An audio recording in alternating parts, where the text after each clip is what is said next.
Hello again. So, continuing on with the, I guess, runaway story at this point, um, I sort of healed up somewhat from that pretty bad injury that made it hard to walk, and we continued to travel around about Ontario, and whenever we came back to town, that's when I would attempt to run away again. And it always backfired. Um, well, for the most part. So, um, after that time of healing, um, there was a time we were at the beach, and how did this all happen at once?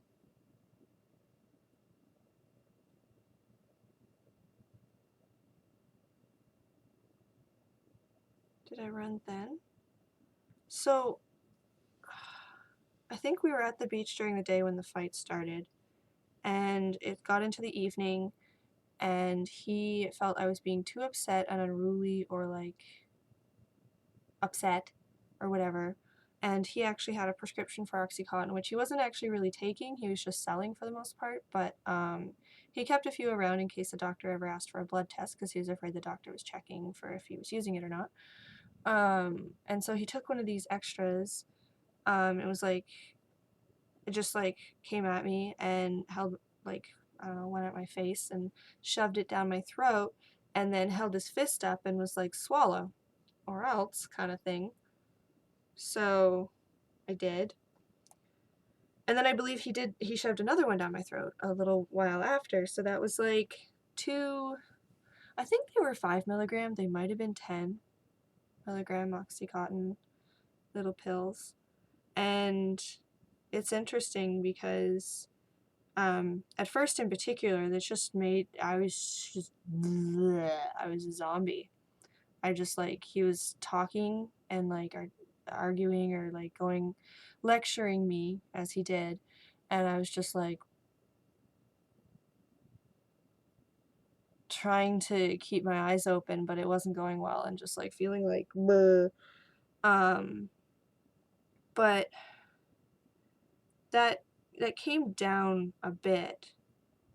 My memory's all over the place in terms of that night. Like, the way I testified is that it was all one night, and it sort of makes sense that it was one night, but I'm also like, how was that all one night? So from the beach, we ended up back at the house, and he had hit me a few times in the face at this point, and my lip had started to get split. As I'm sure a lot of people would have noticed by now if they have ever really looked at my lips. Well, I chitter chatter in my videos. This side of my lip is puffier than this side, and it's like, it doesn't look quite flat. It looks kind of oddly puffy, like, you know, I had a bad Botox situation or something. That's because a split started right here, I believe. Not right in the middle, not that line in the middle, but just over a bit. Because I had like jagged teeth, and I'd always try to keep my jaw together when he'd hit me, but I just wouldn't always succeed. So he'd whack my lip, and then my lip would hit my jagged teeth, and then it'd get split. And he just ended up hitting my face a lot, and at one point I actually had ice on my mouth, like a big chunk of ice on my mouth to deal with the swollen lip in that situation.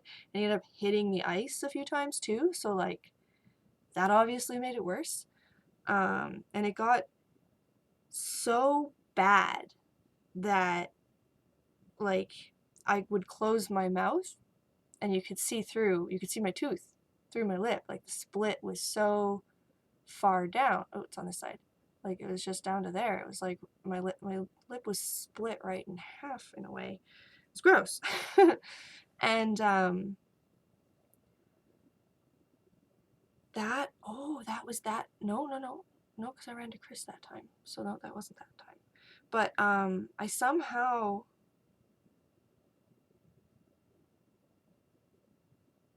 I I don't remember how.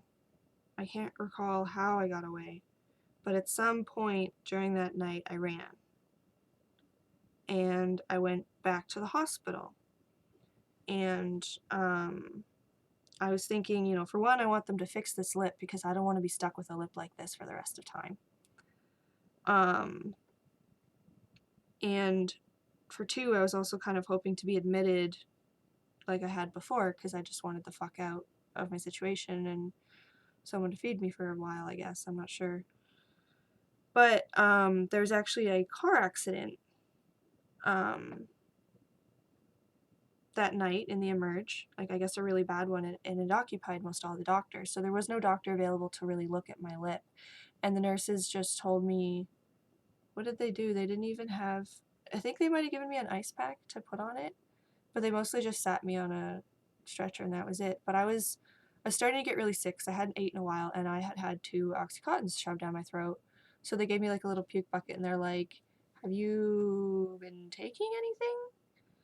And I gave them a half-assed stupid story about being at a party and a guy not liking that I was the only person sober at the party, so this guy randomly shoved pills down my throat. So it was a half-truth, sort of. They did get shoved down my throat. But anyways, yeah, so I told them that. It was silly, but just sat there for a while, and then I noticed that they had computers across from me and that they accessed the internet. And I hadn't spoken to Chris, my best friend, in a long time, like over a year, maybe, or I think it was over a year, since high school anyways, and I'd been, this is now summer, this is just before Canada Day, so this is in June. No, this is Canada Day. Right, the next day was Canada Day. I forgot. So, which is July 1st, right? So like this was June 31st, or is there 30th? Whatever, the end of June. And it was then the 1st of July. And I remembered about Facebook. I'd never been on Facebook. Or rather, excuse me.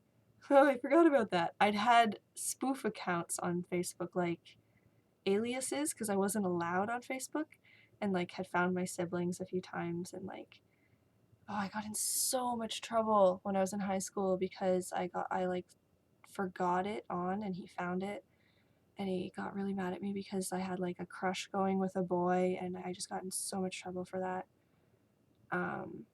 I ended up getting really, really distant with another boy who came along after and was like all interested, and I like kind of really liked him too, Josh.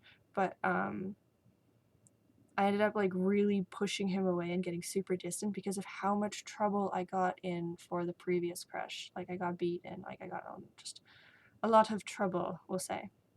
So I was just like, no, no, no, no, no, no, no. After I saw things developing and really saw myself liking him, I became a bitch towards him basically because I was like, don't get close to me, that's just going to lead to more beatings for me.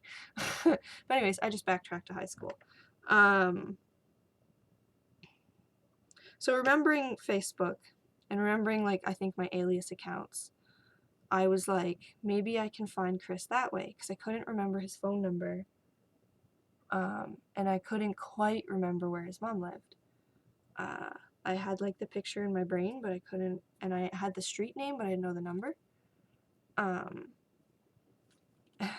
Which leads to a funny story later. But so I ended up asking the nurse, may I use your computer to try and contact my friend? Like I don't really have anywhere to go when I leave the hospital, and I need help or whatever. And they ended up saying yes, and so I did, and I messaged him. But then I ended up having to leave the hospital. They were like, I don't remember. They were just like, okay, that's it, go. And I think all I had was like slippers, which is interesting. I left, it was like 6 or 7 a.m. in the morning, Canada Day. And I went wandering through all of London. So I went from Vic Hospital down to like 3 blocks from St. Joe's. So I walked a while, we'll say. Like, I can't believe I walked that far, but I did. And it was so interesting how desolate the city was, because it was Canada Day, it was a holiday. And like I walked right down the middle of Dundas, and Dundas was shut down. It was interesting. And I was actually heading to Jackson's, even though I knew he didn't really want anything to do with me, especially after like leaving and getting myself back into the situation. I didn't know where else to go to re-access the internet to see if Chris had responded and I had somewhere to go. So I ended up buzzing Jackson, and the funny thing is, I didn't actually expect him to be there because he told me he didn't stay at his place over the summer, but he was there with his girlfriend. And she was none too pleased that I was there. Somewhat emotionally valid reasons. I was also just a person looking for help. But anyways, I literally was just like, I know you don't want me to be here, and I'm really sorry I'm here. I just didn't know where else to go. Can I just use your computer, and then I'll be completely out of your hair? And he was like, yep, okay. So he let me use his computer, and then I was like, oh yeah, the campus. So, and like your stuff stays valid over the summer, right, until the end of August, even like for each year, and then it gets renewed in September if you're a new student. So I was like, oh, I can go and use their computers, but I realized it's sitting there. So like I checked. I still don't think there was a response from Chris. And so I think I maybe sent like a few more messages or emailed him or did something, and then was just like, thank you, I'm sorry, and then I left. I sat down and spoke with him a bit on the couch, I think, and then I left. He probably remembers a lot more about that than I do. My memory's so bad of that time. It's just like little pieces. But I then walked to the university, got on the computer, and I still don't remember if Chris ever responded.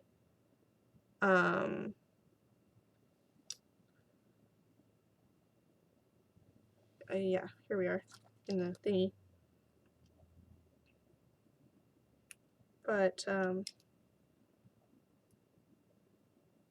at one point, when I think I was just kind of sitting on the computer waiting for Chris to respond, I realized or felt I needed to get my identification. He had me convinced that I could get arrested at any point if I can't identify myself. I've never had a fucking cop come to me and be like, show me your ID, so I don't know why I was freaked out. But anyways, I was concerned about not having my ID.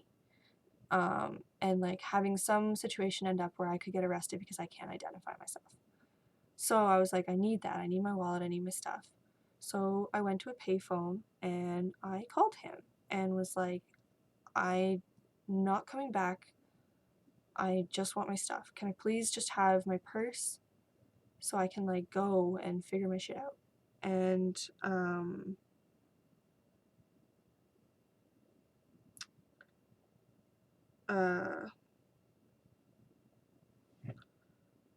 he agreed to meet me.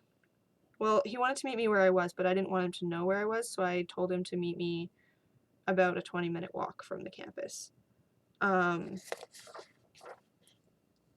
walked there, and he was there with the van, and when I got in, he was like, now come on, like, you know you want to come home, of course you do. And I think I just felt sort of trapped at that point. So, I like was like, yeah, da da da, and I kind of went along with what he was saying, let him bring me home. Like he brought me inside, brought me to the bathroom, drew a bath for me, gave me a bath, comforted me, made me food, and then like put me to bed basically, and was just like, okay, like everything's gonna be fine, just rest now. And then he left. And as soon as I heard his vehicle leave the driveway, I jumped out of the bed and I got my shit together as fast as I could. And I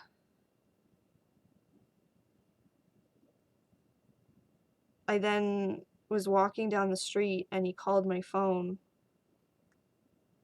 And I don't know why, but I answered it. And then he asked me where I was, and I don't know why, but I told him where I was, and he came and got me.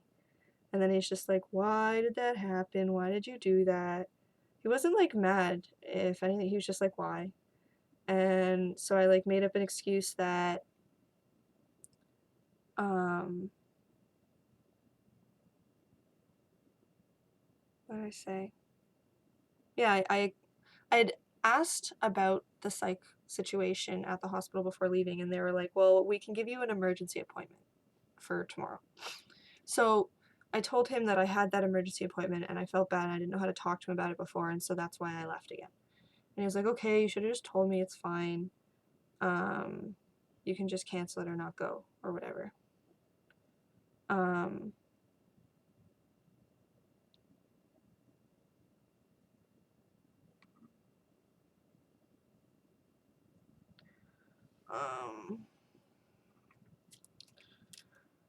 Well, it's starting to get long, but I can squeeze in another runaway.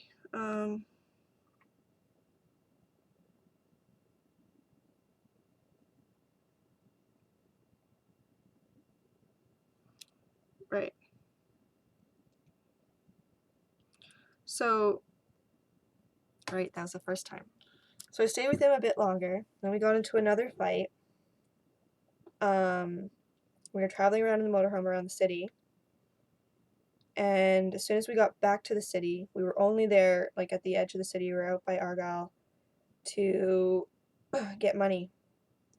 And when he got out of the motorhome to go get money, I ran out from the back and slipped on my shoes and stole $3 from him so I could grab the bus and booked it out of the motorhome and to what was it? Bulk barn.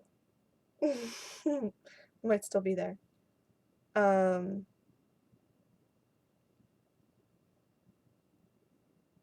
This was so crazy. The dog was trying to stop me, poor little guy. He was just like, no, don't go. But yeah, I ran out, like, booked it to the bulk barn, and then was just kind of like hiding in the back rows, and it was all windows in the front, so I knew he'd be able to see me in it. So I couldn't, like, I didn't know how to get out of there at that point. I was like, okay, so now he doesn't know where I am. Like, I'm out, but now I'm stuck in this bulk barn because he's, like, right there. And so I'm just, like, kind of pacing back and forth, not knowing what to do. And then I see this kid, this guy, just, like, working there, and I just walked up to him and was like, excuse me, I know this is really awkward and, like, weird, but, like, I actually have an ex-boyfriend stalking me right now, and I'm trying to get away from him, and I was just wondering if maybe you could, like, let me out the back door. And he was like, oh, yeah, no, yeah, sure, okay, come on this way. So I was just like, yes, okay, perfect. So he brought me through, like, the back doors and then just let me out the back door, and I was just like, thank you so much. He was like, yeah, no, I hope you make out okay. It was kind of his thing. And so I ran along the back of the building, and then I went and just hid in a bush, and I just sat there until it got dark. And then as soon as it got dark, I ran across the street because I basically knew I'd have to go across where I thought he might be parked in order to get to the bus. As far as I knew where the bus went. I didn't know the stops very well at that point. But so I went to the mall bus stop. I ran to it. I ran, like, around the long way so that he wouldn't find me. Or at least I thought it was the long way around Walmart. Paid for the bus and got in, and then got off at Adelaide, and I remembered that Chris's mom lived on a very specific street down Adelaide. So I went down to that street and I started walking up and down that street. But I couldn't remember, as I mentioned, I couldn't remember the number of her house. So, excuse me, in not remembering what number house it was, I just couldn't identify, like, I couldn't figure it out. I was so close to her so many times, but I couldn't remember because she lived on a corner, so my recollection of what the house looked like was actually on the other street. Like, her address is on this street, but my visual recollection was on this street that goes this way of her house. So I never saw that visual recollection going this way, which just fucked me. I couldn't find it, and I didn't know what number it was. So I walked into, like, a variety store at one point and was like, can I use your internet? And they're like, no, I don't have internet to use or whatever. And then it was, like, the middle of the night. I didn't know what to do. So I walked up to some random guy and was just like, excuse me, I know this is really weird and I'm sorry, but I'm kind of in a situation where I don't have anywhere to go, but I have a friend who might be able to help me. I just don't know what his address is, and I can't get a hold of him. I need internet in order to contact him through Facebook. Do you have some way I could use your phone? Like, do you have data or something? And he said, no, but if you want, you can come to my house, and I can help you out that way. Or I actually have a friend just around the corner, and I can bring you there, and maybe they can help you. I was like, okay. And man, was that dangerous. Like, I could have been walking right into being murdered. So many times I could have just been killed. It's clearly not my time yet for the number of opportunities I had to die. But, so we walked up to, like, his friend's house and knocked on the door, but nobody answered. So then we walked, 4 more blocks? 4 or 5 more blocks to where he lived, apparently.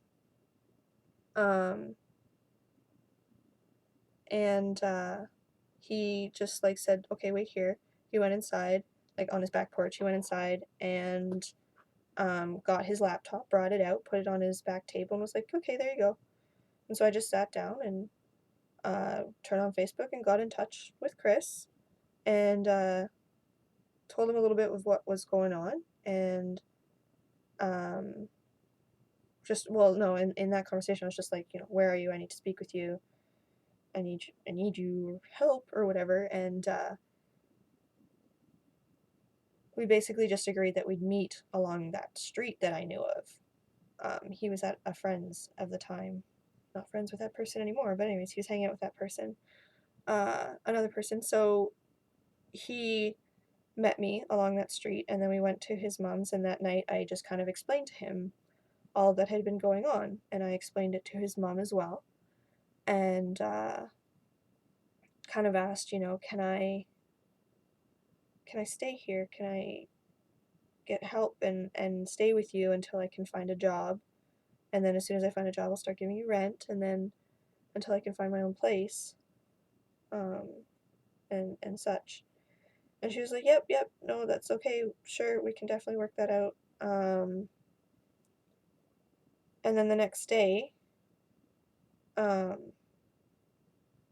called him to get my stuff again, and he manipulated me. I don't remember.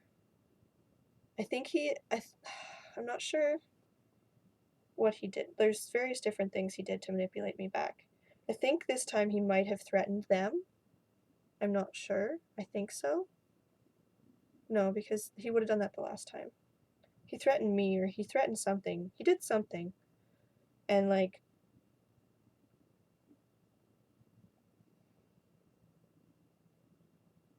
or maybe, I think it's that he just agreed, and then as soon as he got me in the vehicle, he was just like, he threatened me or something.